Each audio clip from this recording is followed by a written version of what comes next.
Welcome to Nazarene Israel. My name is Norman Willis, and this is our Midrash on Parasha Bechukotai.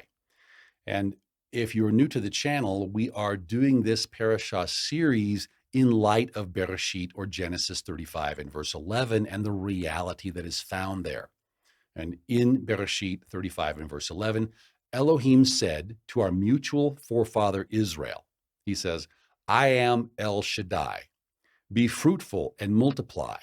A nation, meaning Judah, and a company of Josephite Christian nations shall proceed from you, and kings shall come from your body. Verse 12.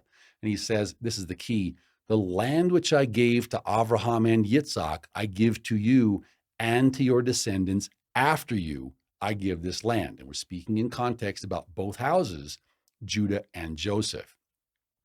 So we're going to jump right into our Torah portion this week. We're going to come to Vayikra, or Leviticus 26 through 27. And we're going to back up. We're actually going to start in verse 1 here, just because we're trying to get continuity. This ties from the last parasha and is coming into this week. So Vayikra, Leviticus 26 and verse, and I think in terms of chapters. So he says, you shall not make idols for yourselves, neither make a carved image, nor a sacred pillar shall you rear up for yourselves, nor shall you set up an engraved stone in your land to bow down to it. For I am Yahweh, your Elohim. And so people ask, well, what is an idol? What are we talking about here with an idol? Because we don't have golden calves. Actually, there are some golden calves. They have golden calf festivals in place in the United States. But let's take a look at this word. It's in Strong's Concordance, Hebrew 457. It's Elil. It comes from 408. And what it means is good for nothing. Okay. By analogy, it's something vain. It's something stupid. It's an idol. Okay. It has no value. It's a thing of naught, especially in spiritual terms. Now, it may be something that has value in a temporal sense, in a temporary sense, here in the material world, clearly, because that's why we take our focus off of Elohim and put it on something worthless and of no value here in the material realm. And we're going to see this is a continuing thing in the renewed covenant as well. So here you have Shaliach Shaul, or the Apostle Paul, in Colossim, or Colossians chapter 3 and verse 5. He says, therefore, if you believe on Yeshua, you need to put to death your members which are on the earth. Okay, the things that you're doing because of your body of flesh, fornication, uncleanness, passions, evil desires. How many of those have we seen in the Messianic movement? And covetousness, which is idolatry. Now, what does it mean? Again, what does it mean to have an idol? Okay, an idol is anything we put ahead of Yahweh, whether it's money, whether it's clothing, whether it's status, whether it's sports, whether it's leisure time and leisure time activities, whether it's sex or fornication or whatever it is, attraction, it doesn't matter. The thing is, we're not supposed to have a focus on these material realm things. We're supposed to keep our focus on him, keep our eyes on the prize, and keep his Sabbaths and reverence his sanctuary. Okay, and this is a goal for all of us. Judah understands the need to establish a sanctuary. Sadly, they're doing it in a Talmudic method. We're sitting the third temple out. We're waiting for the fourth temple, but there's a living temple that we are supposed to be building right now. There's a big job to do. It's called the Great Commission. Okay, so now coming to the parasha per se, chapter 26, starting in verse 3, Yahweh says, if you'll forget all that idolatry stuff, okay, forget the material world, keep your focus on me. If you're going to walk in my statutes, okay, you're going to be loyal to me, you're going to be faithful to me. You're going to keep my commandments and perform them. That means to do them. Doesn't mean just read them. Doesn't mean read something else. Okay, it means we're entering into his program. Okay, he has a program and we need to enter in.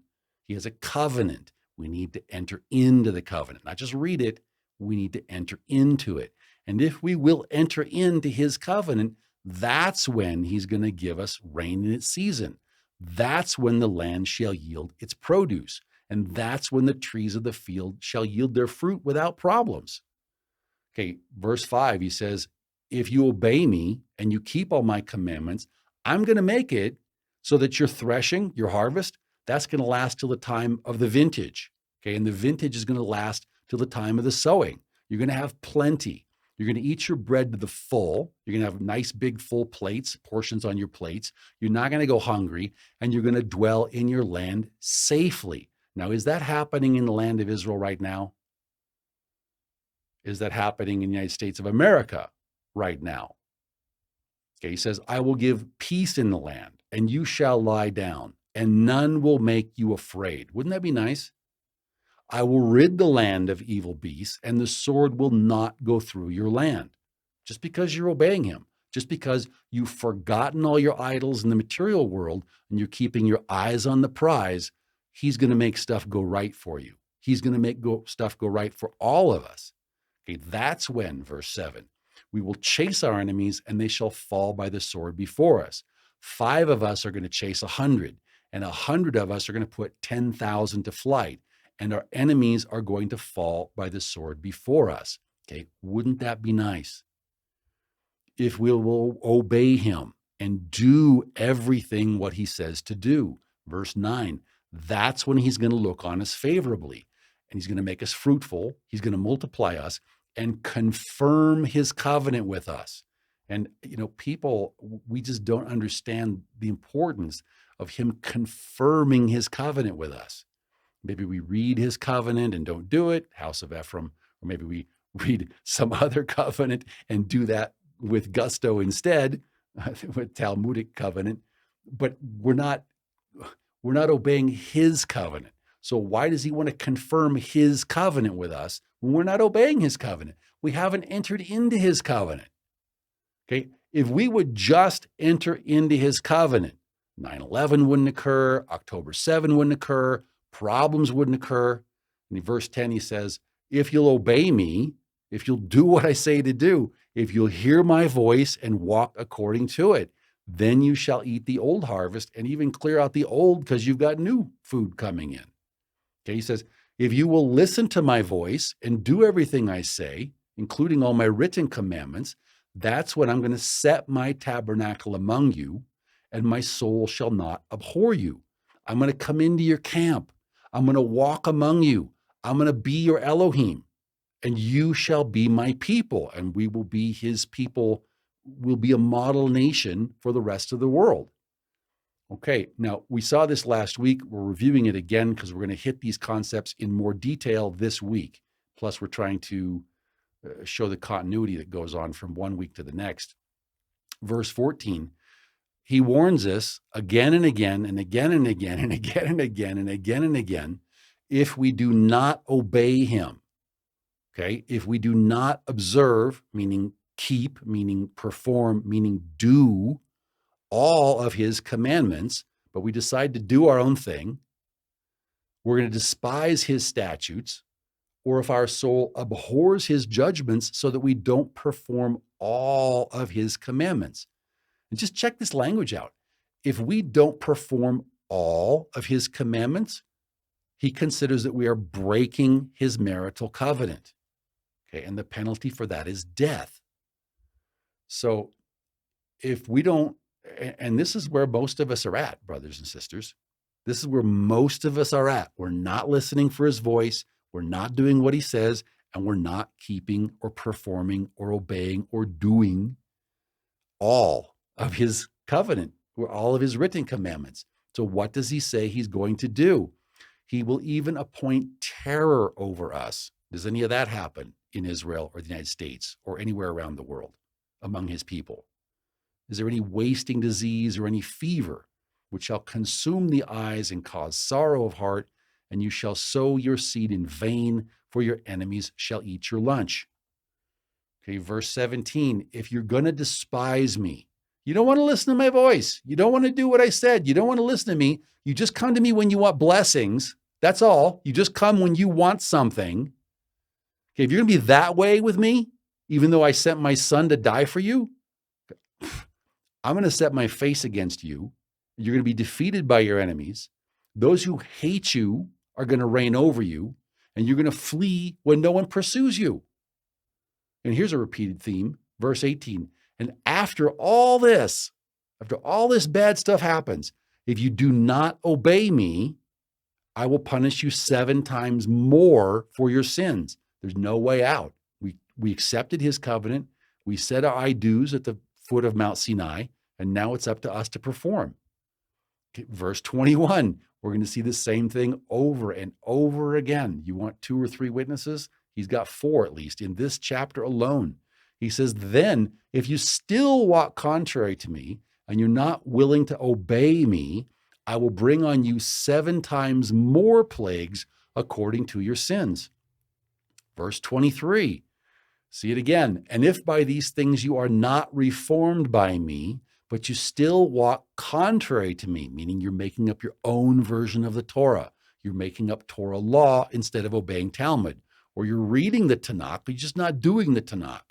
Okay, we're walking contrary to him. That's what he means. He says if we're not going to do everything that he says to do, if you're not going to obey your drill instructor, if you're not going to obey your superior officer, he says, then I will also walk contrary to you, and I will punish you yet 7 times for your sins. Are we starting to see a pattern here? Okay, and he says, verse 27, after all this, if you do not obey me, but you're still walking contrary to me, you're still making up Talmud, you're still reading my word and you're not doing it. He says, then I will also walk contrary to you in fury. It's going to be a trip to the woodshed or worse. He says, and I, even I, your father, your maker, your creator, will chastise you 7 times for your sins. I will scatter you among the nations and draw out a sword after you, just like it was in the Garden of Eden. He says, your land shall be desolate and your cities shall be a waste. Now, in context, last week we were talking about the Jubilees. He says, then the land shall enjoy its Sabbaths as long as it lies desolate and you are in your enemy's land. Then that's when the land shall rest and enjoy its Sabbaths. But what's going to happen while we're gone? Verse 38, he says, you're going to perish among the nations and the land of your enemies shall eat you up. What's happening in the United States right now? Verse 39, and those of you who are left shall waste away in their iniquity in your enemies' lands, and they're also going to waste away in your father's iniquities, which are with them, and they shall waste away. And people say, well, what is iniquity? So iniquity is a pattern of sin. Okay, maybe we don't know Sunday go meeting is wrong. Maybe our parents taught us, we've been going Sunday go meeting just because that's what we're supposed to do, right? Okay, wrong. No, that's iniquity. Maybe you didn't mean to do it. Maybe you weren't purposefully doing anything wrong, but you didn't pay attention to Yahweh. You didn't listen to his voice. You didn't read his commandments. You didn't do what he said. That's iniquity. Okay, so the key here, verse 40, is that we need to confess our iniquity and the iniquity of our fathers. Okay, everything that we're doing, that's not what Yahweh's voice says to do, we need to confess it. Okay, and he's faithful. If we will confess our sins and make the change, he will forgive us our sin and heal our land. Okay, but we have to confess our iniquity and our unfaithfulness. We have to confess the iniquity of our fathers and the unfaithfulness of our father. We just have to get rid of the whole deal. Okay, so we're no longer doing our own thing. Okay, that's the thing. Okay, how did we get in this mess? Okay, we weren't listening. We weren't doing what we heard. Okay, how do you fix it? Start listening. Start doing what you hear, also what's written. It's very simple. People just make it way more complicated than what it really is. Okay, verse 41. He says, and that I have also walked contrary to them and have brought them into the land of their enemies. But here's the key. Here's the blessing. If we will circumcise our hearts, okay, if we will say, it's wrong for me not to hear Yahweh's voice, and we'll turn to him. We have to ask for help. We can't do this in our flesh. Okay, this is a spiritual overcoming. You can't do this in your flesh. Okay, if you turn to him and ask for help, and our uncircumcised hearts are humbled, such that now we're willing to humble ourselves before him. We're willing to submit to him and his spirit. We're willing to accept our guilt. We own up, we man up. We say, okay, Father Yahweh, I did wrong. Please forgive me. Please show me how to walk right before you. Okay? If we will do that, verse 42, he says, then he will remember his covenant with our forefather Yaakov. He will remember his covenant with Yitzhak and his covenant with Abraham. He'll remember it, and he'll remember the land where we are supposed to be when we are obeying him. Okay, verse 44. So he's punishing us for our disobedience. And in verse 44, he says, yet for all that, okay, he's not going to destroy us completely, even when we're in the land of our enemies, which United States is the land of Babylon. You see our study on Revelation in the end times. Near the end, it's the chapter, America, land of Babylon.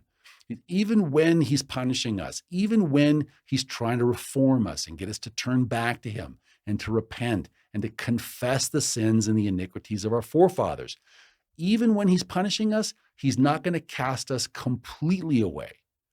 Okay, he's not going to utterly destroy us, and he's never going to break his covenant. Okay, for he is Yahweh, our Elohim. Okay, but if we will obey, if we will submit, if we will humble ourselves and confess our sin, okay, he says, but for their sake, I will remember the covenant of their ancestors, whom I brought out of the land of Egypt in the sight of the nations, that I might be their Elohim. Okay, I am Yahweh. So what he's saying here is, if we're not willing to walk correctly, he's going to punish us, he's going to correct us, he's going to try to reform us. And if we reform, if we correct, great.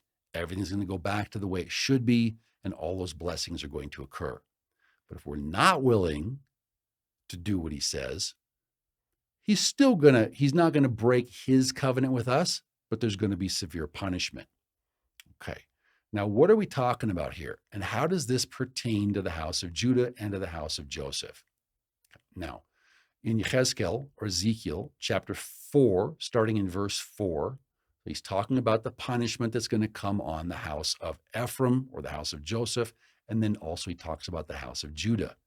So he says, lie also, and we have all the study notes on this are in the Nazarene Israel study.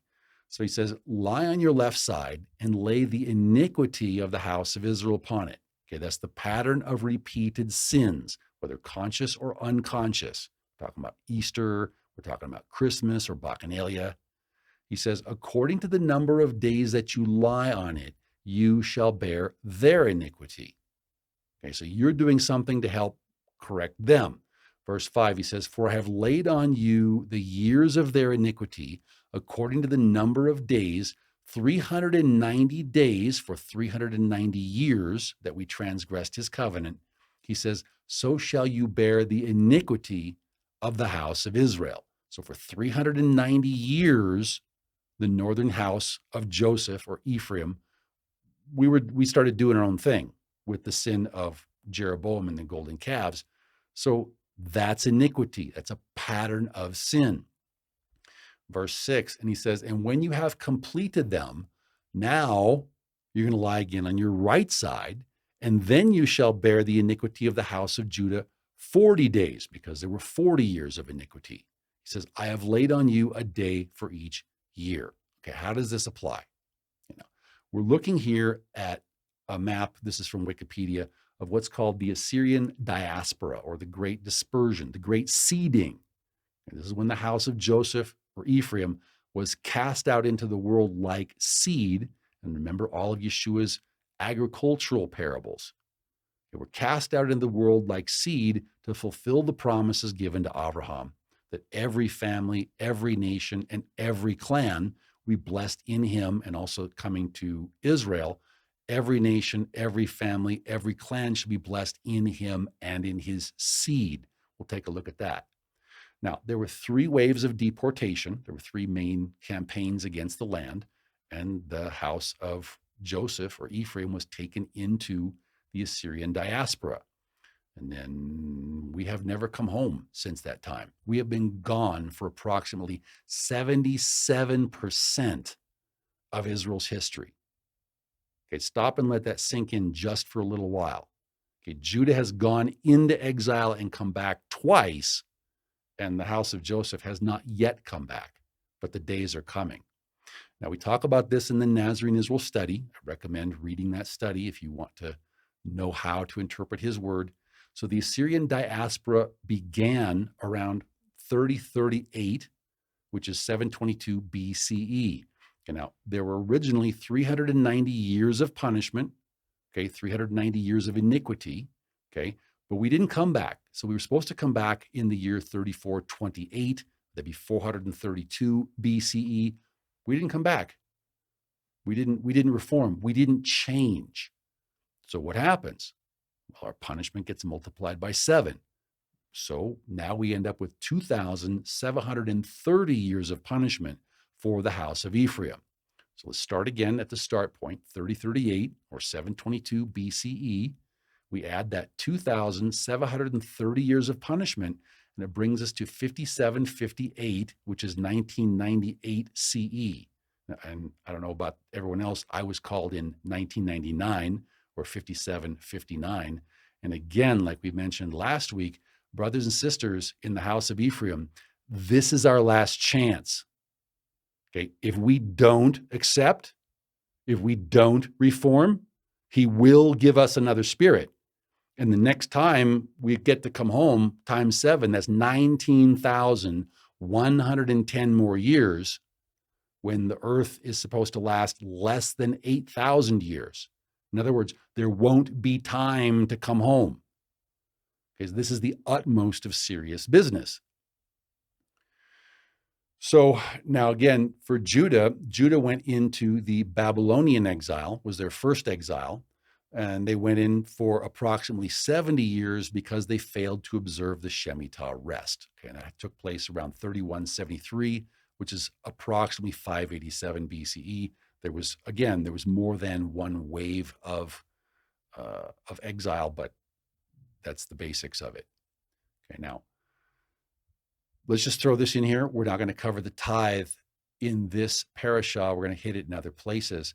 But in context, we're talking about obeying Yahweh's commandments. We're talking about hearing his voice and doing everything that he says, including all of his written commandments. And one of those things is that the kingdom needs funding, and this is Yahweh's kingdom taxes. Okay, now, if we want to enter into his covenant, if we take his covenant seriously, if we want to be considered to be keeping his covenant, this is what it says. So a lot of people, they don't want to hear that because they have an idol. Okay, their money is more important to them than obeying Yahweh's voice. Okay, so we're just going to leave that there. But basically, brothers and sisters, we all have the choice. Either we can enter into his covenant, we value his covenant enough to devalue the things here in the material world and keep our eyes on the prize and do the things he says.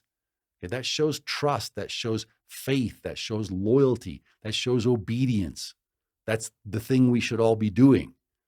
So we all have to make the decision, is that something we want, or is that not really something that we care about? So, and then people, I'll say this, the comments have been much better lately. I just know we always get questions on this, and we'll cover the tithe in other places. People, they always bring up Paul, Shaul, in order to do away with Yeshua and also to do away with Yahweh's words in the Torah. So they say, well, what about Shaul? How come he says this? What he says that? So, okay, so Corintine Bet, or 2 Corinthians chapter 9, starting in verse 6, Shaul says, now this I say, if you're going to sow into the kingdom of Elohim sparingly, okay, if you're not going to put your money where your mouth is, you're not going to be all in, you're going to reap sparingly. You're going to get less than the full reward.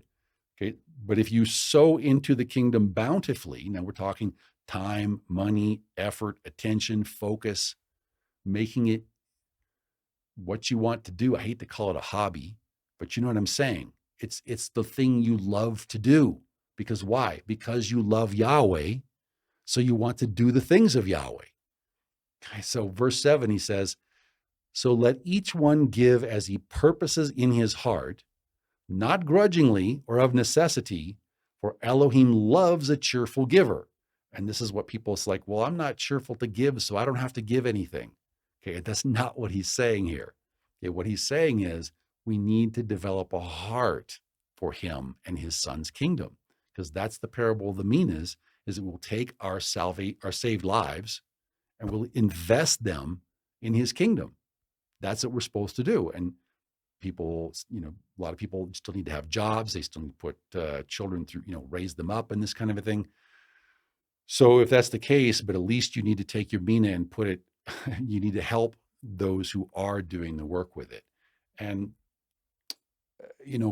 I'm sure we'll hear in the comments, there's this verse, there's that verse, there's all kinds of verses you can use. You can always try to take Shaul and try to explain away Yeshua and explain away the Torah, but it doesn't work like that. Okay, that's not how, we'll talk about that more later on. Okay, so we're going to take a short break here, and then we're going to come to the Haftarah portion. Shalom and welcome back. And so now we're coming to our Haftarah prophetic portion in Yirmiyahu or Jeremiah chapters 16 and 17, and we're going to see how all of this applies. Now, the first thing to know is that Jeremiah was a prophet to both houses. He was from the southern kingdom, and he ministered during the run-up, so to speak, to the Babylonian exile. And the word of Yahweh came to Jeremiah, saying, chapter 16 and verse 2, "You shall not take a wife, nor shall you have sons or daughters in this place." Verse 3, "For thus says Yahweh concerning the sons and daughters who are born in this place, and concerning their mothers who bore them, and their fathers who begot them in this land, who are not listening for my voice, and they're not doing what I said, and they're not doing my written commandments. They're doing something else." This is what we just talked about in the Torah portion. They're doing something else. So what's going to happen? Verse 4, he says, "They shall die gruesome deaths," because they're not willing to obey Yahweh, so why should they live? Okay, "They shall not be lamented, and they shall not even be buried. They shall be like refuse on the face of the earth. They shall be consumed by the sword and by famine, and their corpses shall be meat for the birds of the heaven and for the beasts of the earth." And if you read the study on Revelation and the end times, or if you've seen the video Revelation Simplified, video series rather, you will recognize that this is parallel language to the divine banquet that will take place at Armageddon. Drop down to verse 10, and Yahweh says, "And it shall be when you show this people, when you show the house of Judah all these words, and they say to you, 'Why? Why? Why has Yahweh pronounced all this great disaster against us?' Or what did we do? What's our iniquity? What's our repeat pattern of sin? Or what's our sin that we have committed against Yahweh our Elohim? Yeah, I know we're not listening for his voice. We're not doing what he says, and we're not obeying his written commandments. We're doing something else. But what is our sin? What's our iniquity? We're reading the Talmud and not Tanakh. But what's our sin? What's the problem here? Why is Yahweh so upset with us?" Verse 11 says, "Then you shall say to the house of Judah," good message for Ephraim also, "because your fathers have forsaken me, says Yahweh. They have walked after other false Elohim," and we'll talk in other videos about Adonai and Hashem, because they're not asking you to do the same things Yahweh is asking you to do. So they've walked after other false Elohim, and they have served them and worshiped them, but they've forsaken me and not kept my Torah. So brothers and sisters, when we're not listening for his voice and we're not doing everything he says to do, including all of his written commandments, Yahweh considers that we have forsaken him. Okay, we have to be keeping all of his covenants, like with your boss at work. Try keeping half of your boss's instructions at work. See how long you last. Try keeping 90% of your commanding officer's instructions in the military and see how long you last. Okay, enough said. Verse 12, he says, "And tell them that they have done worse than their fathers. For behold, each one does whatever seems good and right in his own eyes. Each one follows the dictates of his own evil heart, but no one's listening to me. You're obeying Talmud, you're reading the Zohar, you're practicing Chaldean Kabbalah, you're following the Ari, You're taking over the world, but it's not going to last. Because why? Because no one is listening to me. So I'm going to give you a different spirit. You want a different spirit? I'll let you walk according to it. I'll let you, go ahead, do what you want. Knock yourself out, hero. Go ahead and build your Talmudic world order. It's not going to last. It's not going to stand because we're not listening to him. Verse 13, he says, therefore I will cast you out of this land into a land that you don't even know. Neither you nor your fathers, he's prophesying about the Babylonian exile to come. He says, and there you shall serve other false Elohim, false gods, day and night, and I will not show you favor. I'm showing you favor now, but you keep disobeying me, it's a trip to the woodshed. I'm not going to show you favor. I'm sick and tired of it. Okay, well, we've talked about this before. So this is from the Sefaria website. This is the Ramban, Nachmanides, on Bereshit 12 and verse 6. And so his commentary is, he says, I will tell you a principle by which you will understand all the coming portions of Scripture concerning Abraham, Yitzhak, and Yaakov. And we would argue that it applies to more than just the original three patriarchs, but you see the same patterns happening over and over and over again, because it's the same spirits at work. He says, it is indeed a great matter, which our rabbis mentioned only briefly, saying, whatever has happened to the patriarchs, that's a sign of what's to come for the children. Okay, so history repeats itself. Why? Because it's the same spirits, and Yahweh's trying to correct us. He's trying to help us. He's trying to get us back on track. Well, there's a shift here now. It's a very important shift. So he's been talking to the house of Judah. He's talking about the house of Judah.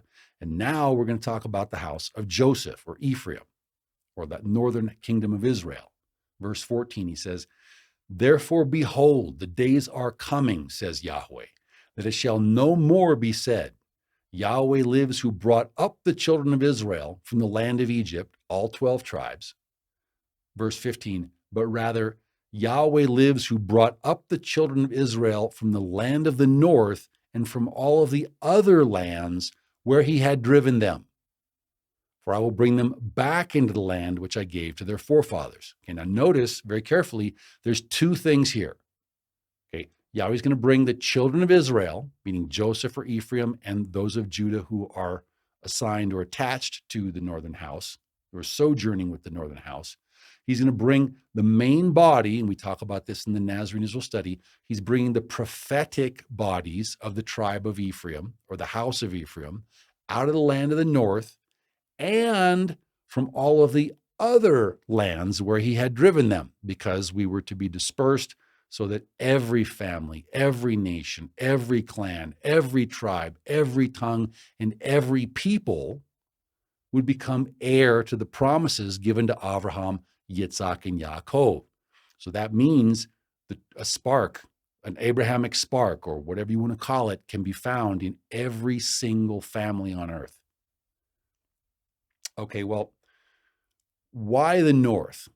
Okay, let's ask ourselves. Okay, he says, from the land of the north and from all the other lands where he had driven them. Well, why the land of the north? What's so special about north? Okay, so verse 45. So Paro, this is Bereshit or Genesis 41 and verse 45.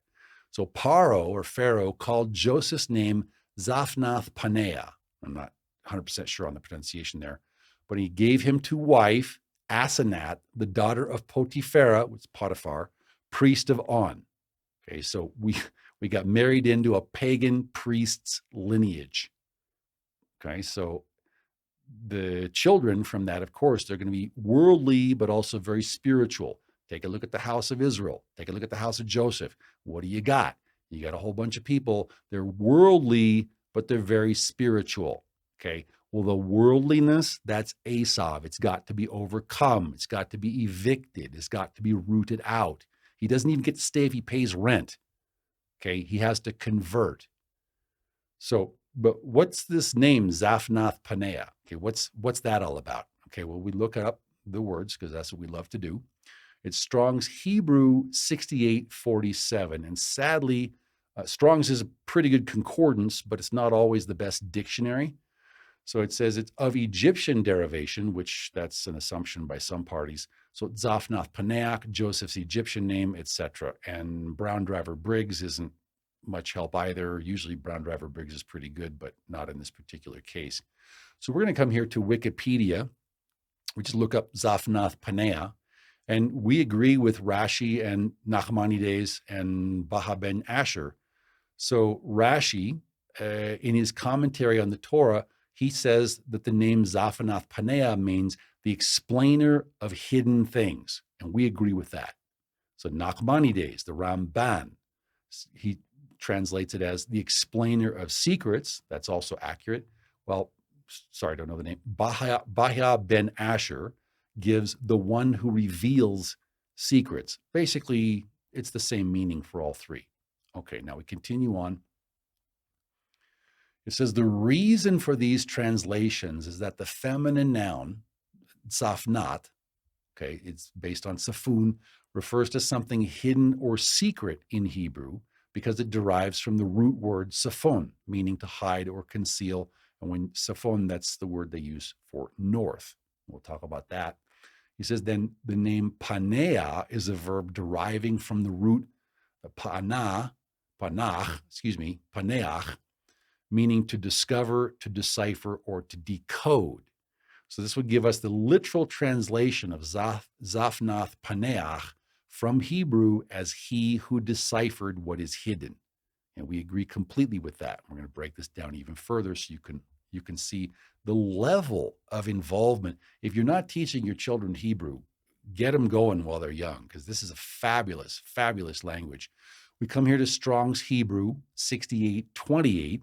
So you see the root word here, tzafon, is from 6845. Now, properly, it means hidden. Okay, so things that are hidden. So he's a revealer of secrets. He's a revealer of things that are hidden. Okay, he's a revealer of things that are in the dark. So people are in the dark. Where'd the tribes go? Where did the house of Joseph go? No one knows. Okay, he's a revealer of secrets, things that are kept in the dark. Now, interesting, it says, used only of the north as a quarter, meaning gloomy and known, or the northern side, like the north face of a hill, if you're in the northern hemisphere. We're going to break this down. Of course, we're going to look up the root. So Strong's Hebrew 6845, tzafan, it's a primitive root. It means to hide by covering over, by implication to hoard or keep it in reserve. But it means to hide or to keep something secret or to hide something in a secret place. So that's the meaning of the word Saphon, or for north, or Tzafan. It's for north. So how can we understand this? Okay, well,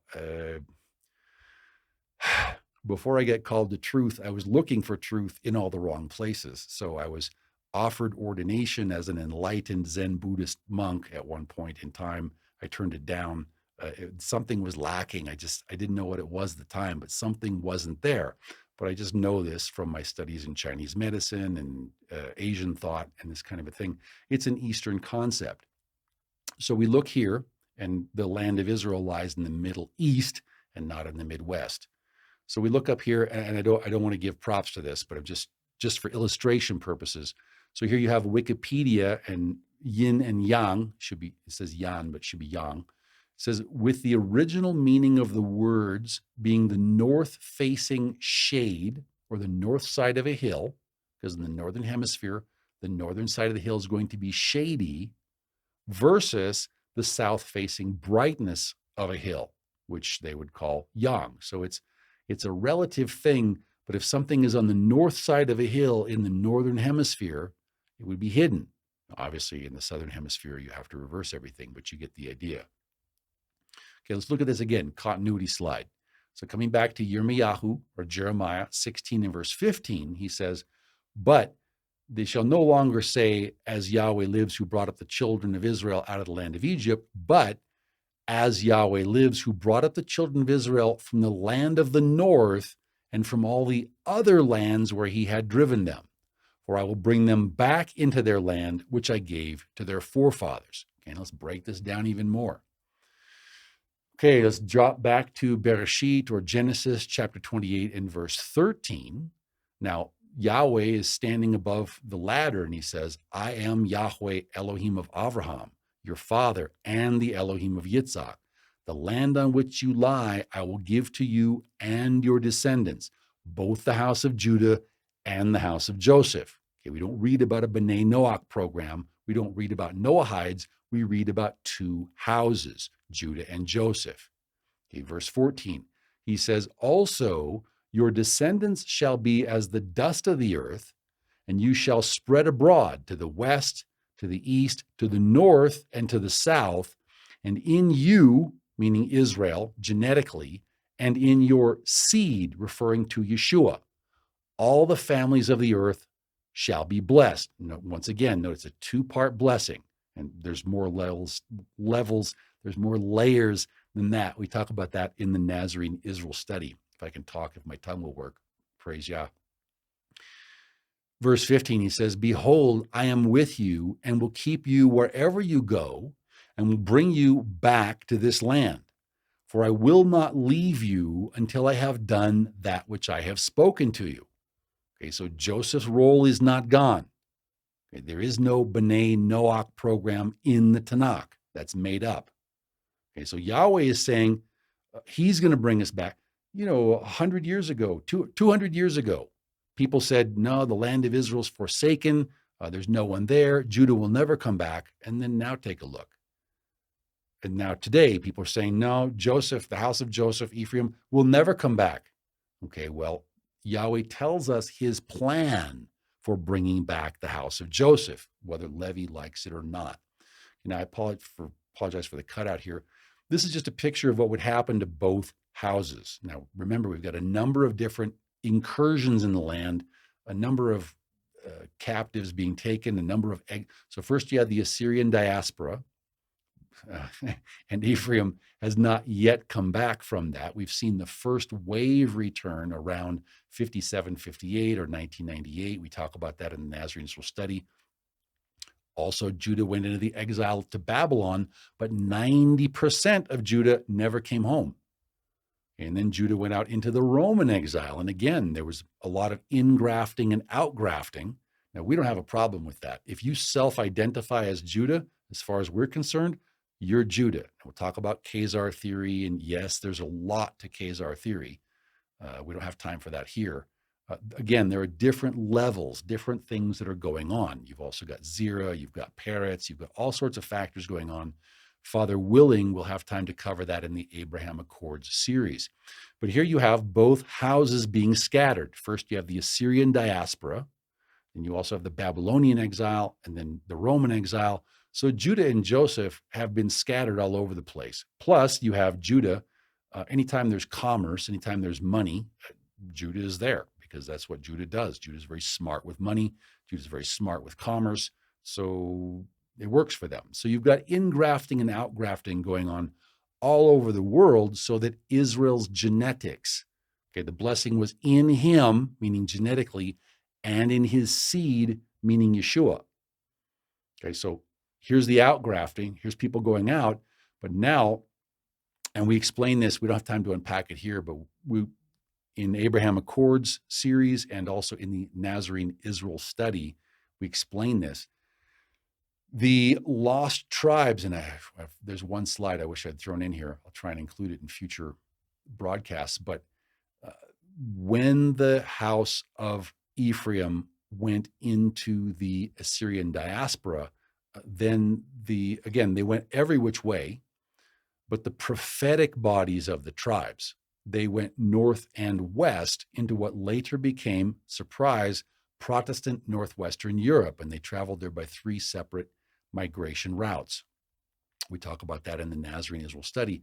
Then from there, then you had the expansion, you had the English Empire, upon which the sun never set. The French and the Spanish also had colonial empires. But here we're talking about the spread of Protestantism per se. Okay, the arrows are not complete. But this is what we're talking about in the end times. This will be the fulfillment of Yahweh's prophecies. We've already seen the first wave of Ephraim show back up on the scene in 57, 58, or 1998. Okay, We're getting ready to see the second wave of Ephraim come out of the woodwork, so to speak, in 2 years.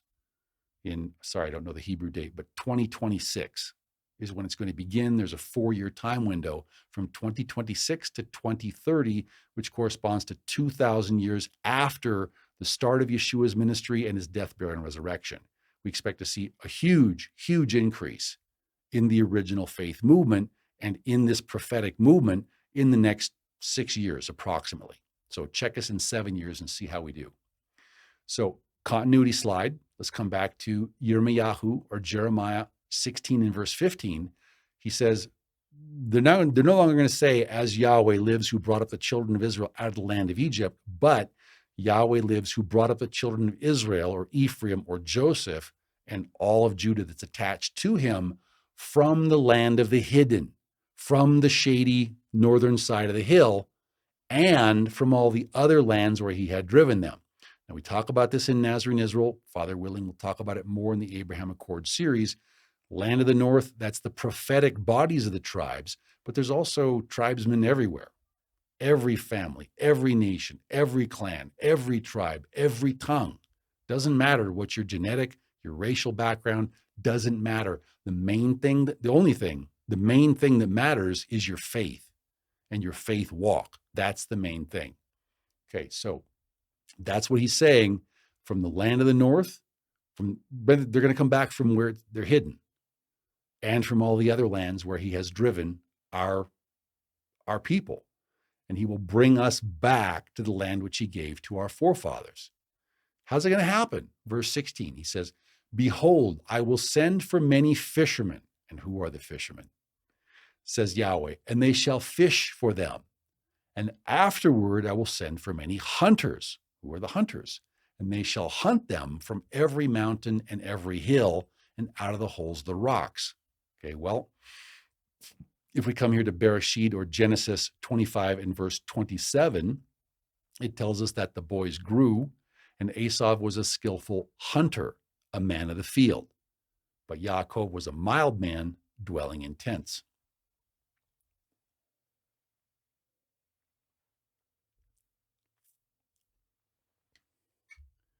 So if you take a look around you at the news and you see things aren't going well in the United States of America and in the other Protestant nations, and you see a lot of unhinged, woke, crazy people, that's Esau. Okay, Esau is mad. He's red horse. He's red because he's mad. And what is he going to do? He's going to do bad things because he's always hated Israel. He's always hated Jacob and Jacob's two sons, Judah and Joseph. He's always hated them. Okay, and we'll talk about this in more detail in Abraham Accords. But that's what's going on. And there's going to be a hunting that's going to go on. So the thing is to get right with Yahweh and to follow his program. Okay, continuing on, Yirmiyahu, Jeremiah 16 and verse 17, he says, for my eyes are on all of their ways. They are not hidden from my face, nor is their iniquity hidden from my eyes. Verse 18, trouble ahead in times of tribulation. First, I will repay double for their iniquity and their sin, because they have defiled my land. They have filled my inheritance with the carcasses of their detestable and abominable idols. And it would take way too long to unpack this, so we'll leave that for another time. There's many different levels we can interpret that at. But verse 19, he says, O Yahweh, my strength and my fortress, my refuge in the day of affliction, the Gentiles, we're talking about returning Gentile Josephite Ephraim, the Nazarenes, they shall come to you from the ends of the earth, from every family, every nation, every clan, and say, surely our forefathers have inherited only lies, worthlessness, and unprofitable things that don't benefit. I know myself, I've said things that basically boil down to just exactly that. So now let's take a 7-minute break, and we'll come back for the Brit Chadasha portion, and we're going to see what Yeshua has to say about this and what it holds for the future. Shalom and welcome back. And now we're going to come to our Brit Chadasha, or our renewed covenant portion. And it starts in Luke chapter 14 and verse 15. And just a quick note, the renewed covenant portions, Ephraim was gone. We were already gone in the dispersion for hundreds and 700 something years. We didn't turn back at the 390 year mark. So we're just gone. We're out there worshiping sticks and trees and rocks and the works of our hands and dragons and what you got, what you got to worship. We were worshiping it. Okay, so what you're going to see here is Yeshua is from the house of Judah. He's speaking to the house of Judah. He's being very critical of the traditions, the zoogoat pairs traditions of the house of Judah, the replacement theology that's going on during the Second Temple period. That's what he's addressing or redressing here. So I just want to counsel the house of Ephraim, my people, when you see Yeshua speaking about the Orthodox or the Pharisees, the Prushim, when you see them speaking about Judah, it's nothing to get a big heart, or to get a big pride complex over, because we were already gone.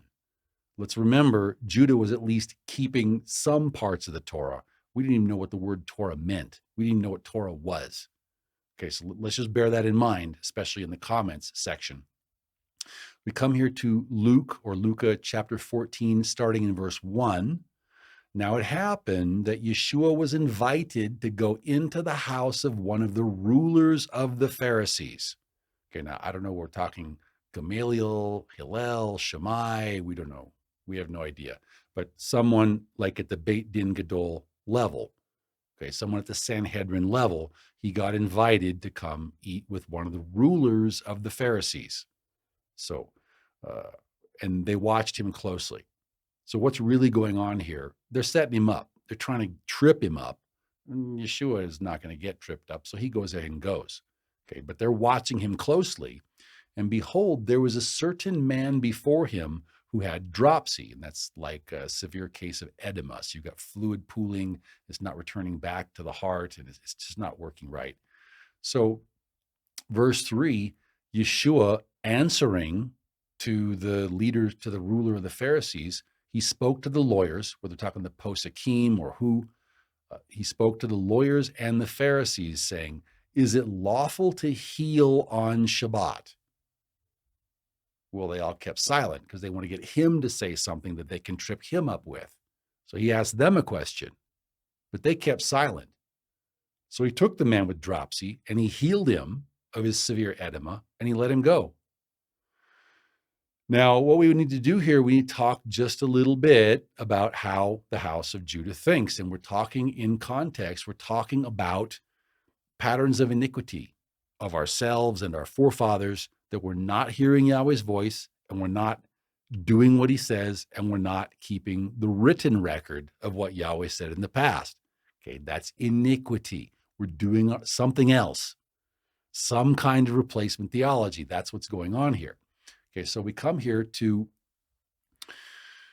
Sepharia website and talks about the Talmud, and we come to the passage of Shabbat 53b was the best illustration I could find, and we could camp on this all year. It would take forever to unpack this. There's the medical restrictions on Shabbat. That's you could probably you could spend the rest of your life here. But Ulla said, here the sages issued a decree prohibiting all healing on Shabbat.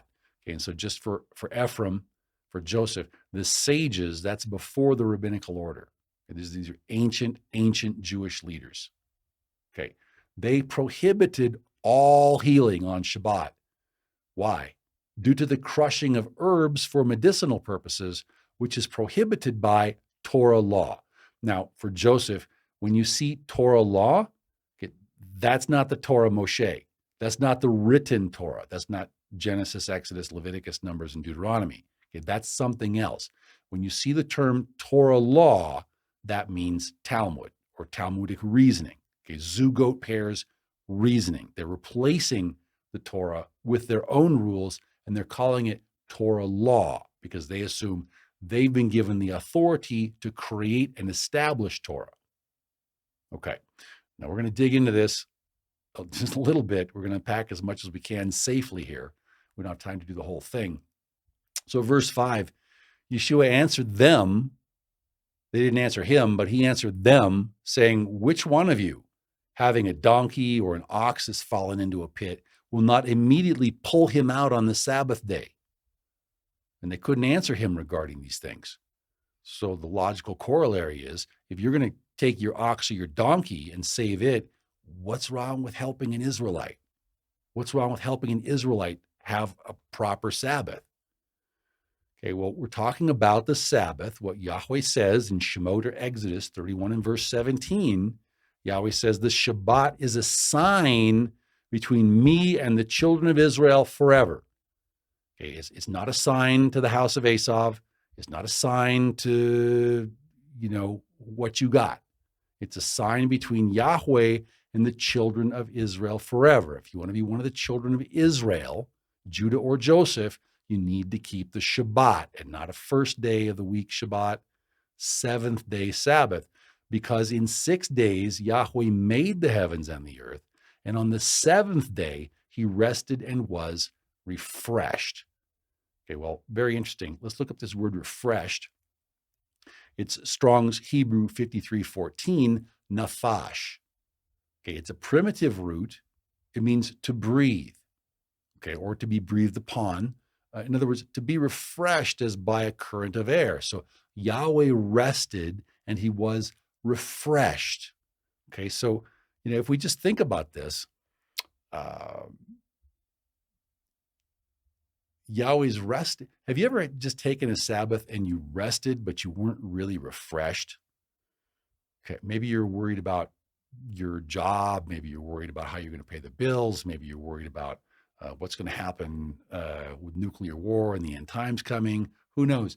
But you didn't trust Yahweh. You didn't hand it. You didn't sort of take the top of your roll top desk and just roll it down for a day. You know what I mean? Just roll the thing down. A day later, you can roll it back up, and all your problems, all your bills, are still going to be there. Don't worry, they're still going to be there. But we need to take the time to rest and become refreshed. So if you ever, when you have a refreshing Shabbat, that's what Yahweh did. Yahweh not only rested, but he was refreshed. But there's another meaning to this word refreshed. So, back in the old times, you used to have, when computers first came out, you used to have a refresh button, right? So all your pictures and your icons and all your little things would get messed up on the screen. And so you'd have to press refresh. Now they have a little software button, but they used to have a physical button on your keyboard. You could press refresh. Well, that's the idea here, is that things somehow have gotten out of order. We're bringing things back into order. That's the function of a refresh. Okay. Now, if we don't do that, if we aren't rested and refreshed, if things don't go back into the right order, okay, if Yahweh isn't up there and we aren't down here, and we don't get rid of our idols and our desires and our passions here in the material world, our covetousness, our idolatry, we're not really refreshed. Okay, the icons and everything, they're not put back in the proper arrangement. Okay, we're not put back in the proper arrangement where we're hearing Yahweh's voice and we're doing what he says, including all of his written commandments. We're doing more like after the serpent told us in the garden, nah, you can do what you want. You'll still have the gift of eternal life. Okay, that's, we need to get refreshed. We need the true great reset. We need to get back in alignment with Yahweh. We need to remember, he's our maker. He's the creator. He is our king. He made us to serve him. And that's what we need to do. So Yahweh speaks to this many different times in many different ways, all throughout Scripture. He knows this is going to be a problem for us ever since the garden. So Devarim, or Deuteronomy chapter 12 and verse 32, Yahweh says, no. Don't make up your own stuff here. Okay. Don't make up your own Torah law. Don't make up your own Talmud. Okay. Whatever I command you to do, okay, that's what I want you to be careful to do. Okay. My company rules. Okay. My military Uniform Code of Military Justice? Okay, that's what I want you to do. I don't want you changing it. I don't want you adding to it. I don't want you changing, taking away from it. I don't want you moving things around. Okay, these are my commandments. Okay, he's our king. A king's word is law. That's it. Zeu, just done. So now, but forgive me. So what does Judah do? Okay, we come to a website called myjewishlearning.com. And I'm not sure. I believe it's a Chabad website. Don't quote me on that. But they have an article called Shabbat's Work Prohibition. And if you want to see how Judah thinks, if you want to see how Levi thinks, this is how they think, which is different than what Yahweh says to do. Okay? Yahweh says, whatever I command you, that's what I want you to do. Whatever orders I give you, those are your orders. Okay, Judah and Levi, they're like, oh, you gave us the authority to make our own Torah law afresh in each generation. That's not what he says to do. Okay, let's come forward. Now, just quoting, just copy paste from the website there. It says the Bible does not specifically list those labors that are prohibited on the Shabbat. Because Yahweh doesn't do that. He just says, count to 7, take a rest, and get refreshed. Okay, that's the commandment. So Yahweh doesn't specifically say labors that are prohibited on the Shabbat.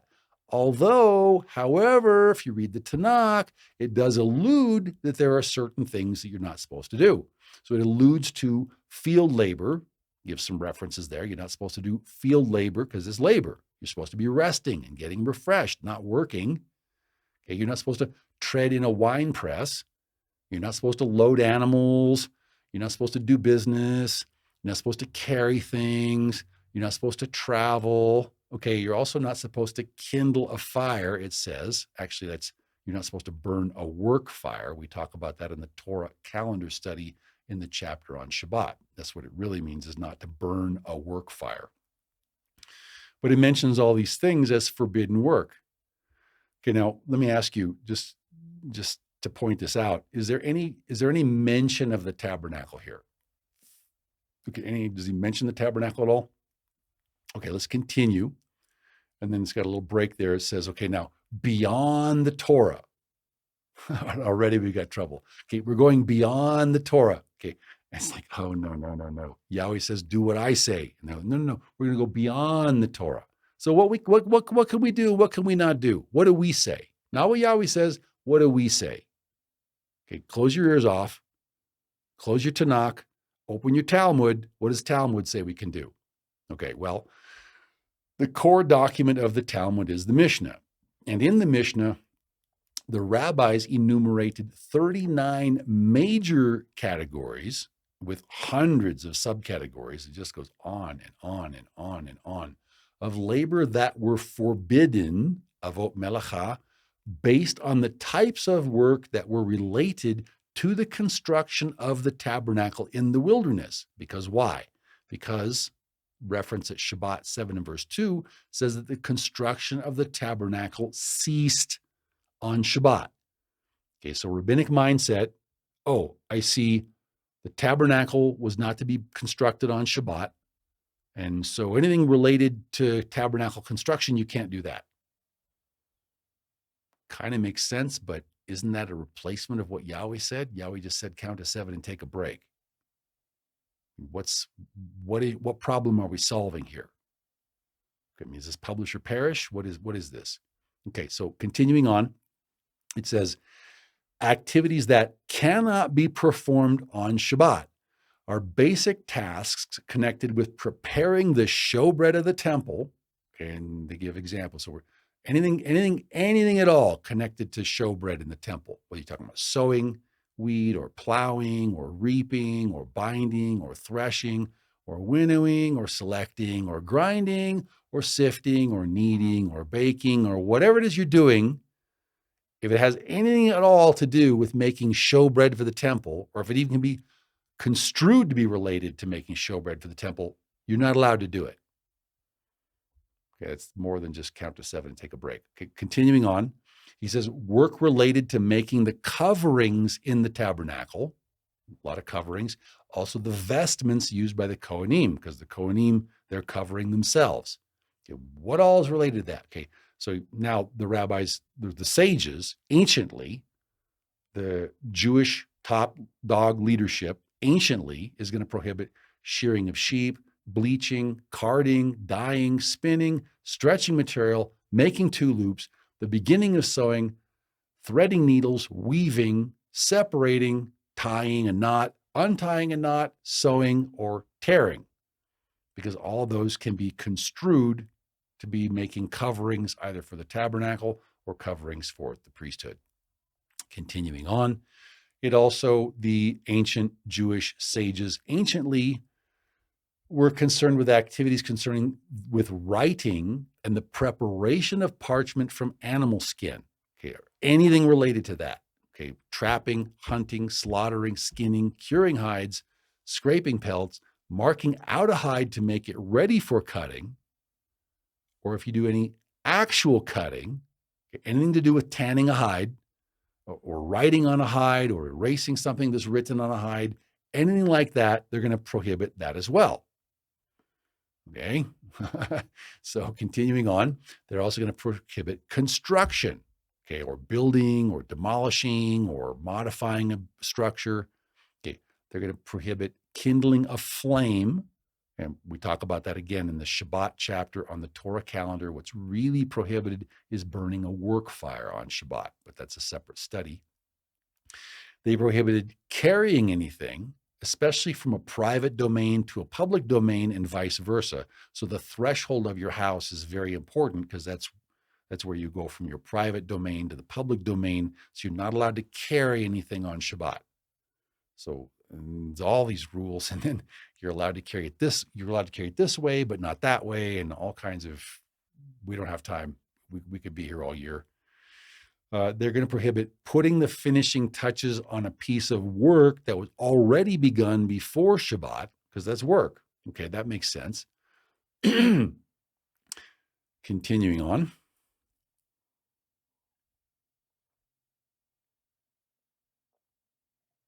Now, if you could kind of see it up until here, this is where it starts to get strange, shall we say. The rabbis decreed that one should not only avoid those acts that are expressly forbidden, but you also must not do anything that resembles a prohibited act or could be confused with a prohibited act, maybe because you're supposed to avoid all appearance of evil, perhaps, I don't know. Or you avoid it if it's a habit linked with a prohibited act, or if it usually leads to performing a prohibited act. So if it's got anything to do with a prohibited act, or if someone could look at you and say, oh, is he performing a prohibited act? Okay, you're not allowed to do that, because you don't even want to give the appearance of evil, and you don't want to do anything that would normally lead you to do something on Shabbat you're not supposed to do. Okay. Again, what problem are we solving here? Okay, count to 7, take a break, be refreshed, be rested and refreshed. That's what Yahweh's really talking about. Okay, the article continues. It says, the rabbinic enactment of measures to prevent these possibilities, okay, so it's prevention, was termed putting a fence around the Torah. And the reference is Avot 1 and verse 1. We'll look at that in just a second. It says, for example, okay, if ripping up a piece of paper was forbidden since it resembles cutting paper to shape. Really? Or it could be confused with cutting paper to shape. Okay, what does this have to do with counting to 7 and taking a break? Okay, well, let's take a look here at Pirkei Avot 1 and verse 1. This is from the Sefaria website. Now, this is rabbinic, Levitical logic at its finest. It says, Moshe received the Torah from Mount Sinai and transmitted it to Joshua or Yehoshua, and Yehoshua transmitted the Torah to the elders, and then the elders to the prophets, and then the prophets transmitted it to the men of the Great Assembly.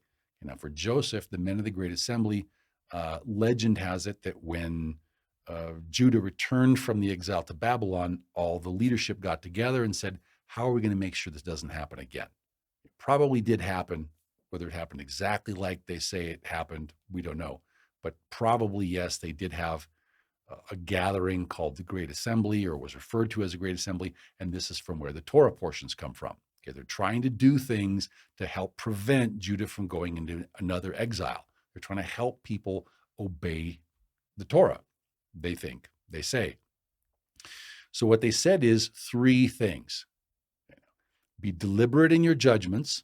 So think before you speak. Be very deliberate. Ephraim could really stand to learn from that one. Okay, raise up many disciples and make a fence for the Torah. And now, what happened to Yahweh's commandment saying, do not add and do not take away? Okay, was that last week? And then now Yahweh is saying to make a fence? Or what is happening? Or is this the oral Torah, but we don't have to do what's in the written Torah of Moshe, because now we have the power to make oral Torah? We don't know. Well, one way or another, Judah has decided, this is Levitical logic, this is rabbinic logic, Zugot logic, make a fence for the Torah. Okay, don't just take Yahweh's words at face value, make up a bunch of other laws so that people can't even get close to breaking Yahweh's law. Okay, that's what this says. Okay, now coming back to the My Jewish Learning article called Shabbat Work Prohibitions. It continues, it says, similarly, agreeing to buy something was prohibited. And we would say, yeah, sure, because you're not supposed to buy and sell on Shabbat. But look at Levi's reasons. Okay, it says, Levi says, agreeing to buy something is prohibited because most agreements are confirmed in writing.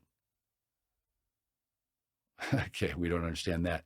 Also, climbing a tree is forbidden because it may lead to breaking twigs and tearing leaves, which could be construed as reaping. In other words, separating part of a growing plant from its source. Okay, now,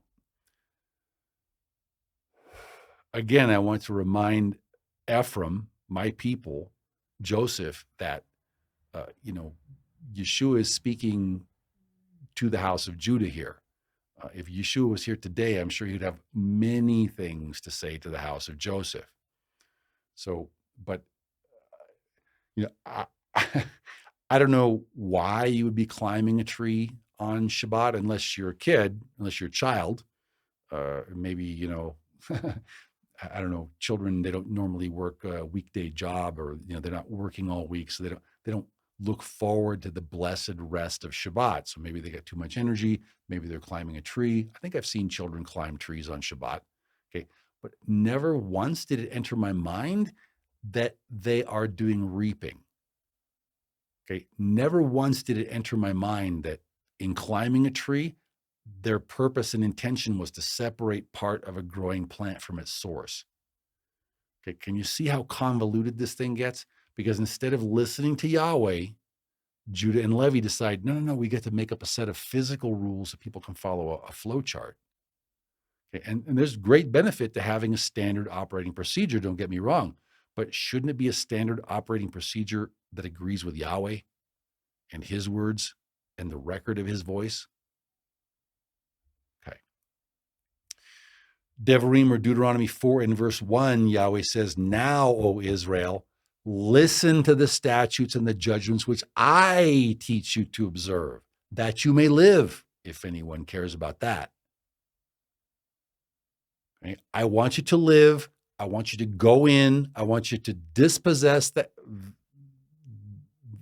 Amorites. I was going to say children of the Nephilim. We'll talk about that some other time. That you may live and go in and possess the land which Yahweh Elohim of your fathers is giving you. That's what I want you to do. Okay, but if you're not listening to your commander, you're trying to do a military operation and you're not listening. Okay, I've got you on the phone. I've got you on the radio. You're boasting to everyone, I'm in communication with Yahweh, but you disable the speaker piece. You're still praying to Yahweh. You're still telling Yahweh what you want. You're still telling Yahweh what you want him to do for you. Are you listening to his instructions? Okay, Israel, listen to the statutes and the judgments which I teach you to observe, that you may live and that you may be successful and go into the land. Okay, verse 2, you shall not add to the word which I command you. That's exactly what we're talking about here. Nor shall you take away from it, that you may keep the commandments of Yahweh your Elohim, which I command you. And again, if your boss gives you orders at work, if your company commander, your battalion commander, your division commander, your commander in chief gives you an order, how much latitude do you have to go writing your own rules? It doesn't make sense, but that's what we do. It's just again and again and again and again. And that's what's being expressed here in the renewed covenant concerning the house of Judah. And once again, for the house of Joseph, reading his words and not doing it, that's arguably worse. Yeshua was just in his very first sermon, when he began his ministry, he says in no uncertain terms, do not think that I came to destroy the Torah or the prophets. I did not come to destroy them, but only to fulfill part of them. He's going to be fulfilling the first part of the prophecies. He says, for assuredly I say to you, until heaven and earth pass away, one jot or one tittle, that'd be like apostrophes and commas and that's kind of a thing. It'd be marks. One jot or one tittle, no accent mark, nothing will pass from the Torah until everything is fulfilled. Why? Because there's prophecies in the Torah that talk about the return of Joseph. There's prophecies in the Torah that talk about the return of Mashiach Nagid. Okay, if we're going to throw those out, then Joseph's never going to come home. If we're going to throw those out, Yeshua is not going to come back. We won't see Mashiach Nagid when he returns. This is the difference between the house of Esau and the house of Joseph. Joseph wants to do these things and does them. Esau doesn't want to do them, or he wants to make excuses. He wants to say, oh, I'm reading it, but I'm not doing it. Okay, moving on. So, continuity slide here. Luke 14, verses 5 and 6. Then he answered them, saying, which of you, having a donkey or an ox that has fallen into a pit, will not immediately pull him out on the Shabbat? And they could not answer him regarding these things. Okay, Yeshua's version, it's Torah compliant. Okay, you rest, you're refreshed, but if there's some kind of an emergency, you deal with it. Period. Done. Listo. Finished. Zeu. Okay, but according to the rabbinical model, it's, oh, no, wait, now we have to consult the sages. We have to get one of the prophesied. It's like, it doesn't work. It's too convoluted. Brother, with love and with all due respect, it's called outsmarting yourself. Okay, now, here we just, again, medical examples.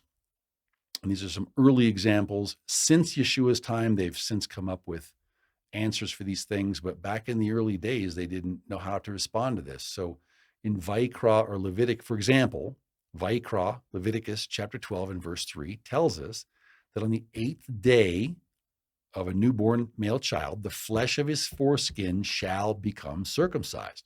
Okay, well, if we're not going to do things for medical reasons, what happens if there's a birth on Shabbat, and then 8 days later, that's also Shabbat? So both the birth and the circumcision are going to fall on Shabbat. Okay, so 1 out of every 7 women gives birth on Shabbat on average, perhaps. And so what happens?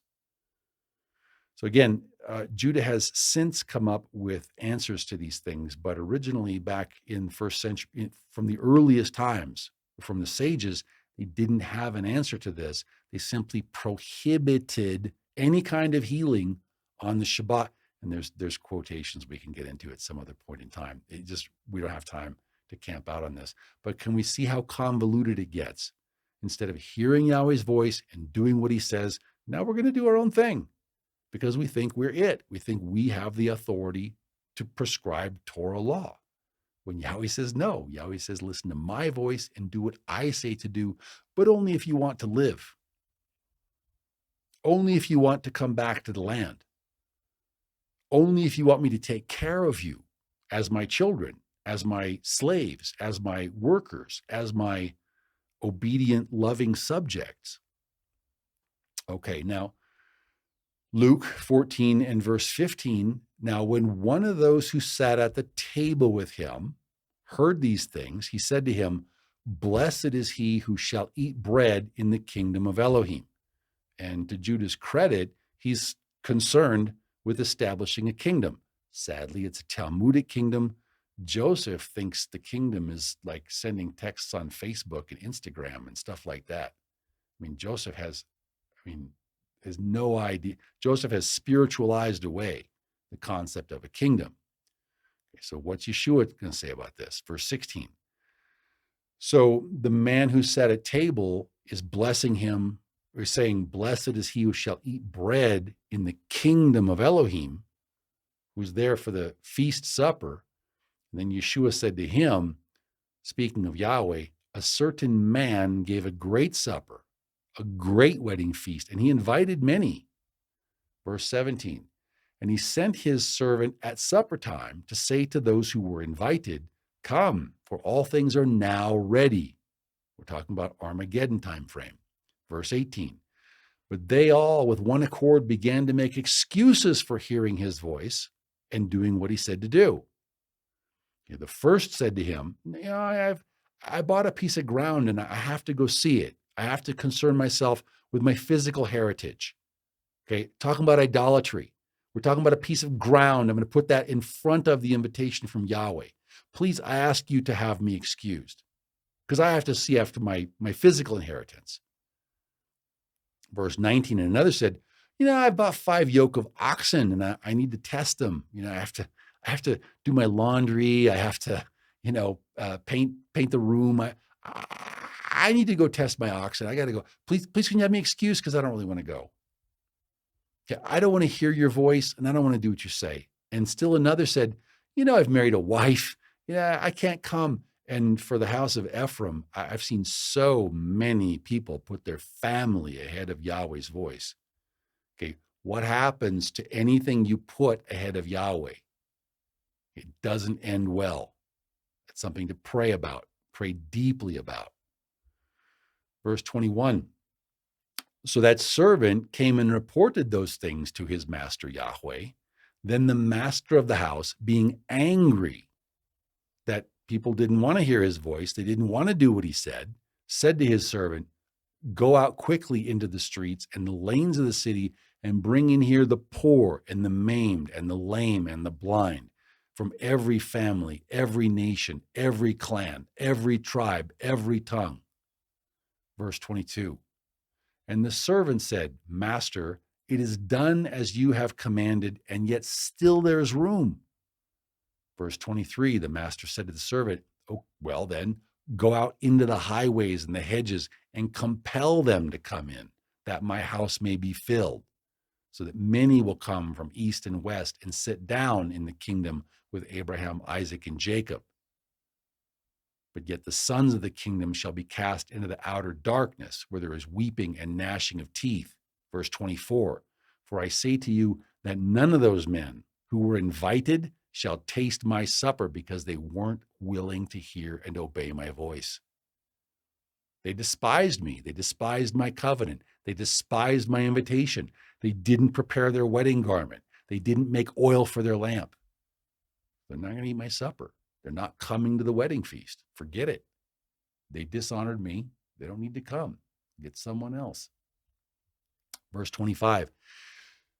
Now, great multitudes went with Yeshua, and he turned to them. I assume this is after the supper.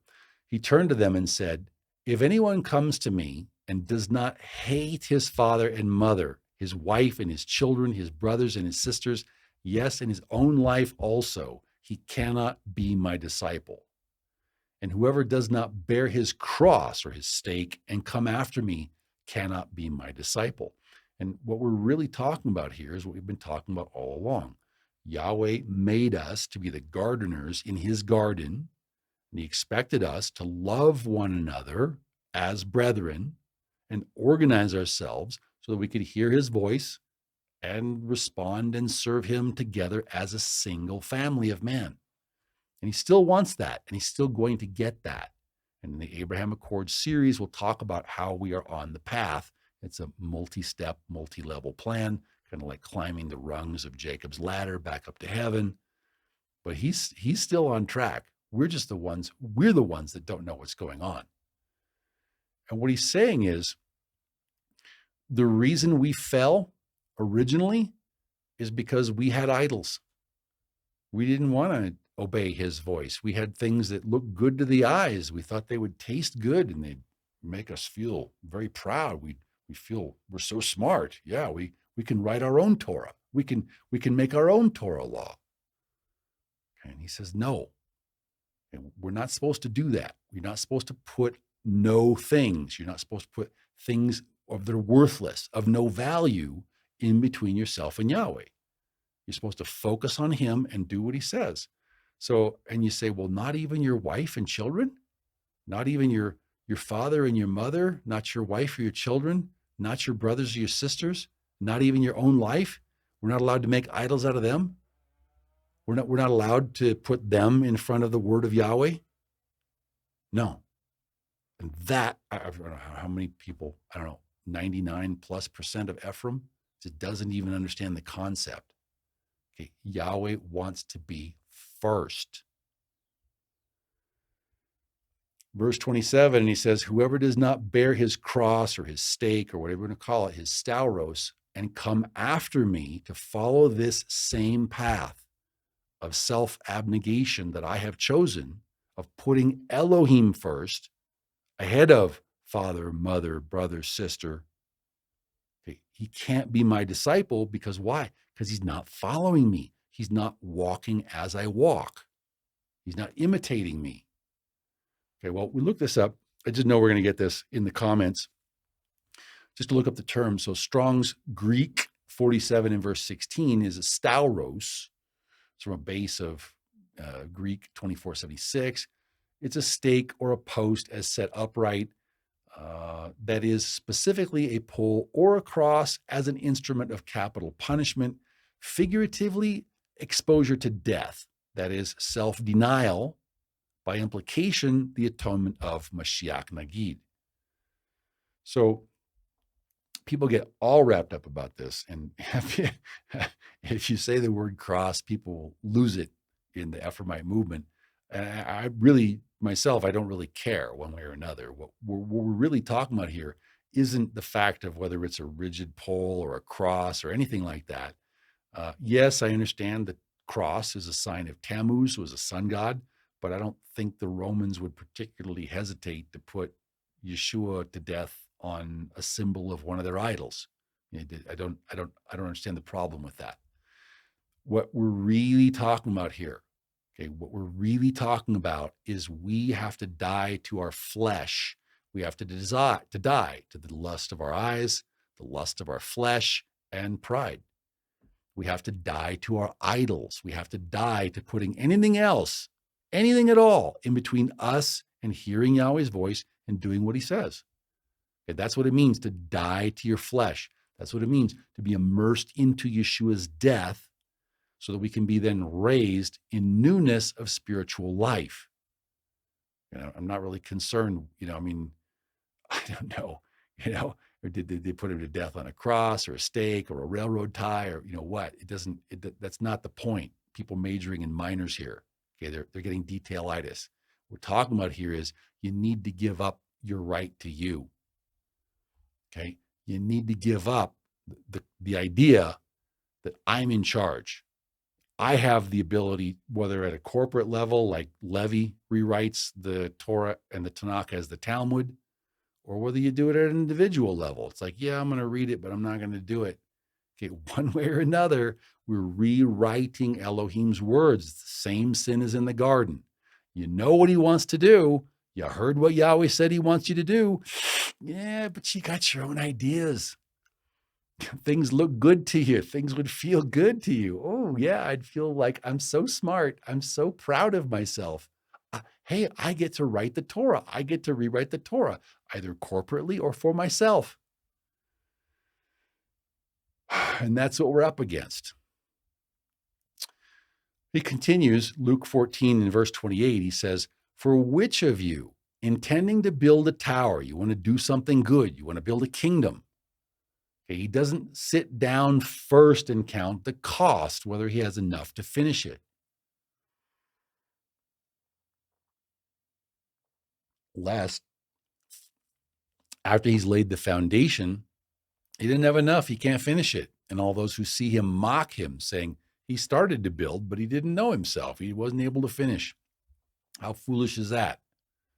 Verse 31, "Or what king going to make war against another king doesn't first sit down and consider whether he is able with his own 10,000 men to meet him who comes against him with 20,000 men? Well, or while the other is still a great way off, he sends a delegation and asks conditions of peace."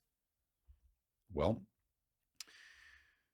verse 33, "So likewise, whoever of you does not forsake all that he has," everything in this material world, everything that you might consider an idol, you can't be Yeshua's disciple.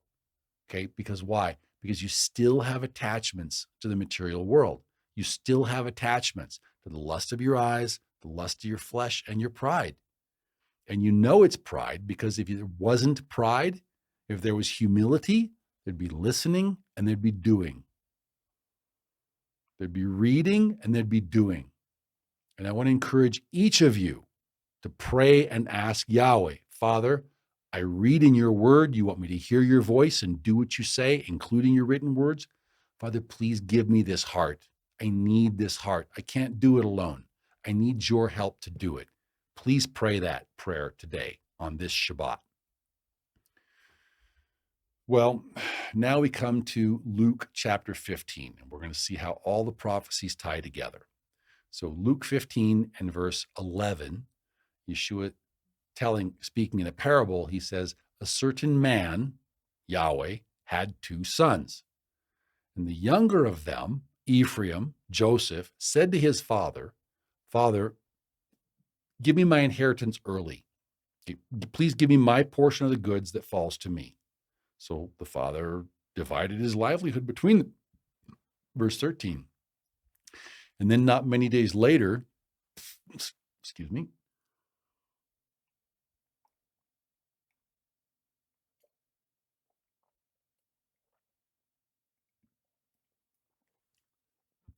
so not many days later, the younger son, Ephraim, in the Assyrian dispersion, he gathered everything he had together. And the Assyrians came and took us all away. And they took us to a far country. And there we forgot who we were. We forgot that Shabbat is a sign of Israel. We forgot the Torah. We were already practicing Jeroboam's Torah. So sure, we changed the Torah once. Sure, we'll practice some kind of Assyrian worship. So we journeyed to a far country, and there we wasted our inheritance as Israelites with prodigal living. Okay, we're living it up. We're living large. We're living on credit. Okay, we're wasteful. We're just spendthrift. We're just spending everything. We had an inheritance with Yahweh. We had an inheritance as children of the maker of the universe, but we wasted it. Yeah, sure, have fun. Let your heart lead you. Oh, yes. Don't do that.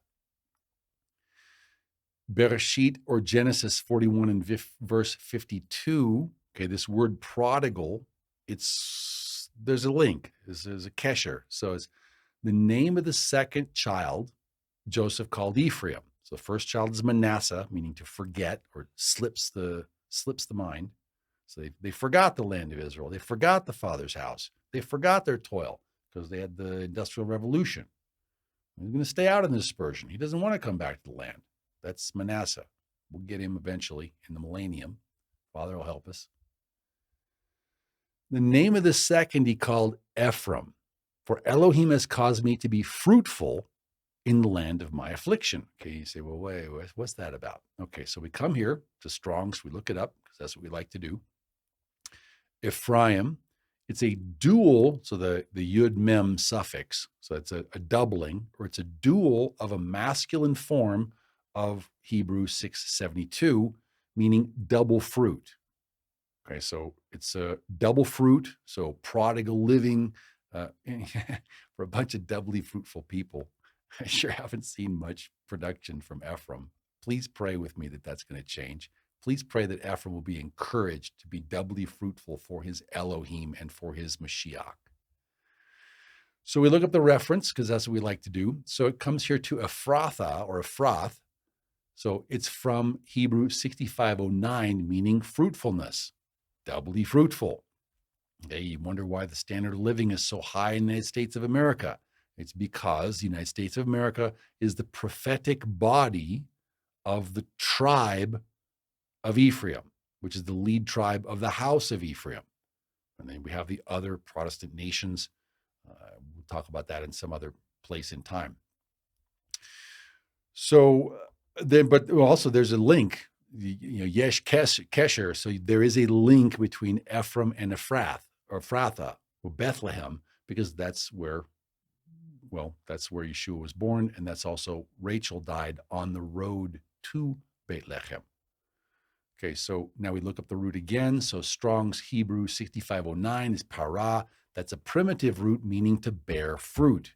Okay, and that's literal or figuratively to bring forth fruit, to bring forth children, to bring forth any kind of produce, to cause to be or to make fruitful, to grow or to increase. And that's part of Ephraim's blessing, is we're doubly fruitful. So when Ephraim comes home after Armageddon, Ephraim will bring his double fruit blessing with him. Okay, so Judah, you don't want Joseph to come home. Okay, you want to wipe Joseph out with your B'nai Noach program. Okay, where's your double portion blessing going to come from? Okay, we're valuable to have around, brother. We do have a double portion blessing. So please just consider that before you go wiping us out. Continuing on, Luke 15 and verse 11. Okay, well, here we come back. This is a continuity slide. Okay, a certain man had two sons, Judah and Ephraim. The younger Ephraim said, Father, please give me my inheritance so I can go waste it. And then the Assyrian Empire took us off and we wasted it. We went because we didn't care about Yahweh's Torah, so Yahweh gave us a different spirit. Verse 14, but when he had spent all, everything, we didn't know we were Israelite anymore. We didn't know. We became Assyrians. We lost our identity. When we had spent all, there arose a severe famine in that land, meaning a famine, maybe not of food, but of spiritual food. We began to be in want. So that's today's times. Then he went and joined himself to a citizen of that country, referring to Esau, and he sent him, Ephraim, into his fields to feed the swine. We're talking about worshiping idols, okay? And not just statues of Mary, okay?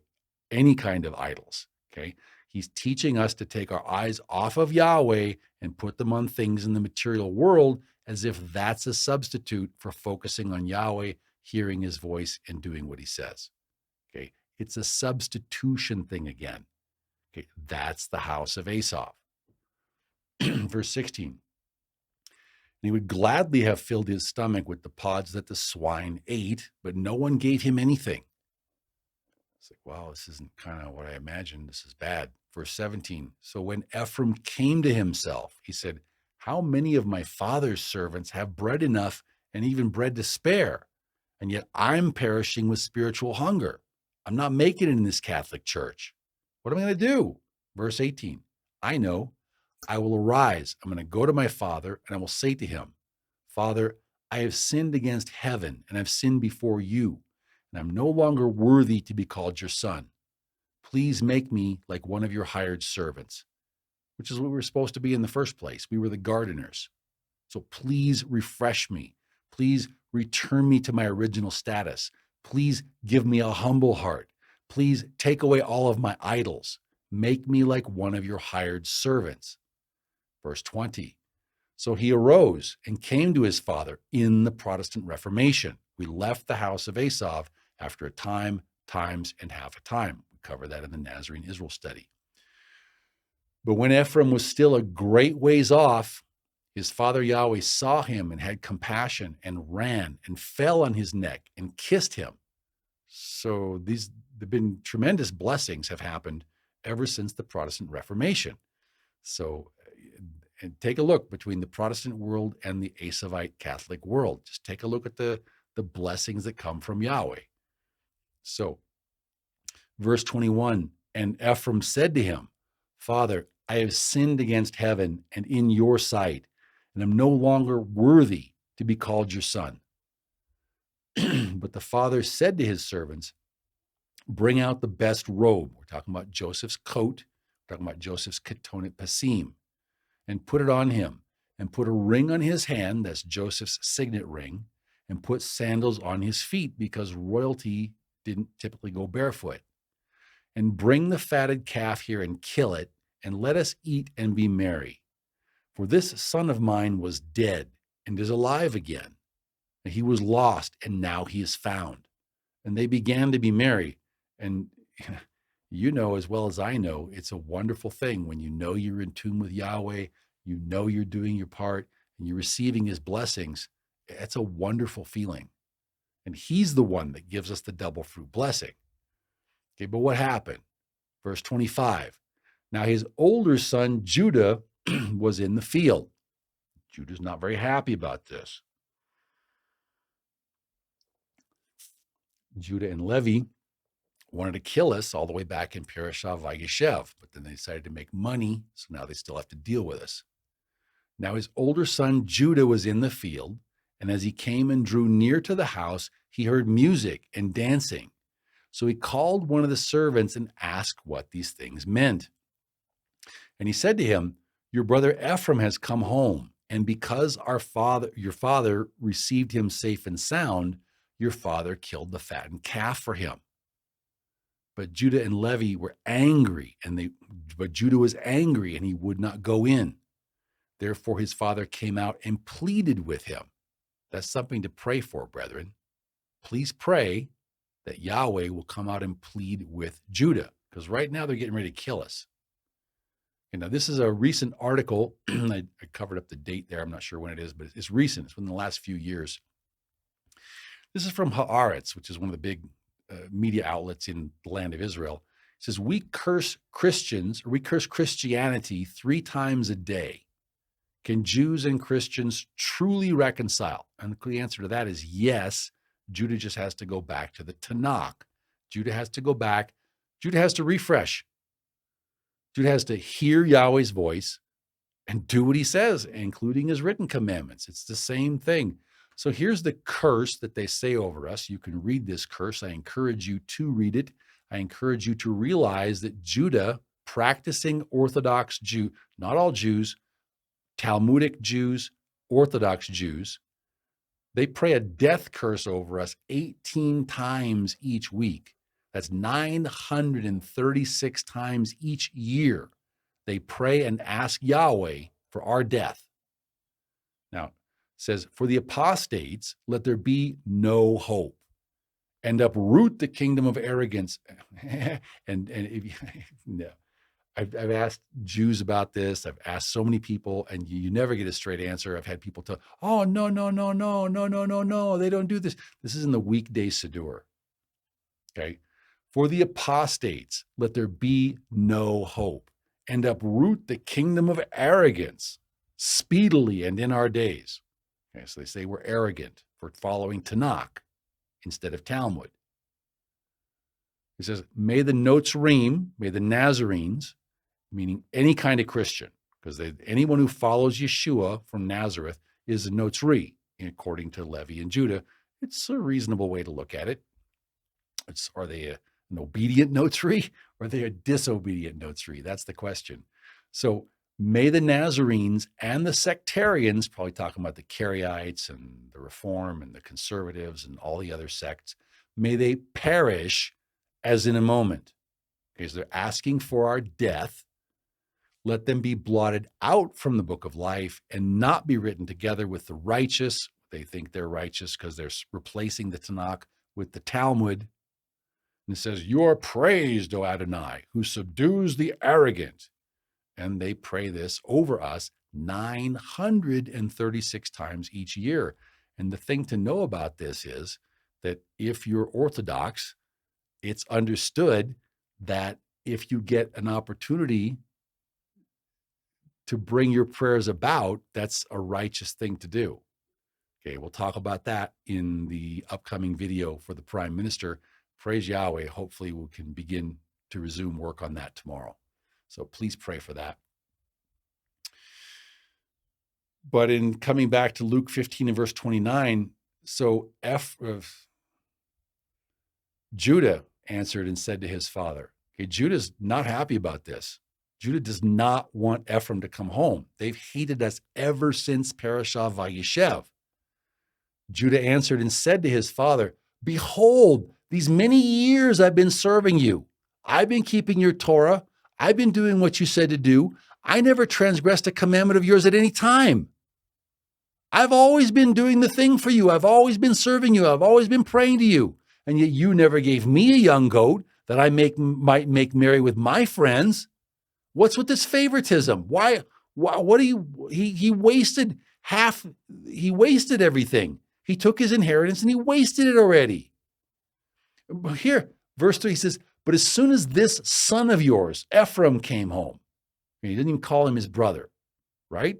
Because he's cursing us to death. He doesn't want us. He's hated us ever since Parasha Vayeshev.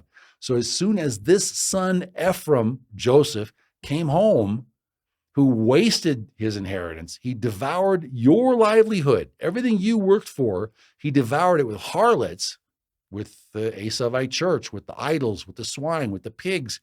You've killed the fattened calf for him. So Yahweh said to him, Judah, you're always with me. And everything I have, at least in a certain sense, everything I have is yours. He says, but it was right that we should make merry and be glad. For your brother Ephraim was dead and is alive again. And he was lost and is found. But that's not going to happen without prayer, brethren. And so again, Yeshua is addressing the house of Judah, but I think it's important in the house of Ephraim, and I want to encourage everyone to do the very best that we can. We spent a time, times, and half a time in the house of Asaph. We spent the last 10 Jubilees and then some coming out of the house of Asaph, and yet we're still a lot like Asaph. Okay? We're not following a discipleship model. We're still following the Roman amphitheater model. You come in, you get your sound and light show, you watch a dog and pony sing and dance, you do all the things. At some point, you give some money, whether it's for admission or a collection or whatever it is. And so you're praising and you're worshiping and you're adoring Yeshua, but no one's trying to become like Yeshua. And that's the big deception. Judah has his own version, but let's take a look at the house of Ephraim. We're worshiping, we're adoring, but we're not imitating. It's a big problem, brothers. Okay, if you're worshiping and you're adoring, but you're not imitating, that's still the house of Asaph. Now, the Protestant movement, originally, they were trying to reform the body, and when they tried to kill Luther, then he finally realized, no, I think we better break away. So, but with that breakaway, if you're going to break away from Rome, why not break away from Luther? Why not start your own thing? Why not make your own interpretation? We don't need to behave as a body anymore. So now we have, where it comes to today, we have, and I see a huge parallel between the Messianic movement and what are called the house churches, the house church movement. It says house churches swap their steeples for sofas, and they say they've never been closer. Brethren, and in a certain sense, that's true. So instead of just sitting in a pew in a Roman amphitheater model and just swallowing down whatever your pastor or your priest or whoever it is tells you, like pigs, they don't ruminate. They just swallow it straight down. They don't burp it back up and chew on it some more. Okay. If that's what you're doing, if you're following the pig model, you're still in the house of Esau. So really, this is a huge step forward. And we'll talk about this in the Nazarene Israel study.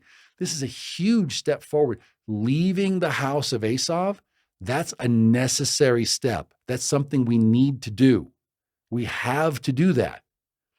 But just because we've broken away from Esau, that doesn't mean we don't have to come back to the Hebraic model. And that's the mistake people are making. And there's a lot of ministers, a lot of book salesmen. They make their money by having you disorganized. They make their money by making sure we don't form the stick of Ephraim. Okay, because some of them will talk straight out, right, flat out against organization. Because why? Because they're stumbling block ministers. That's the truth. Okay, it's the devil trying to steal your. The reason we're not using names is we want them to repent. So Yahweh wishes for everyone to repent and that everyone might come to the knowledge of the truth and obey the truth. That's why we're not naming names. That in lawsuits.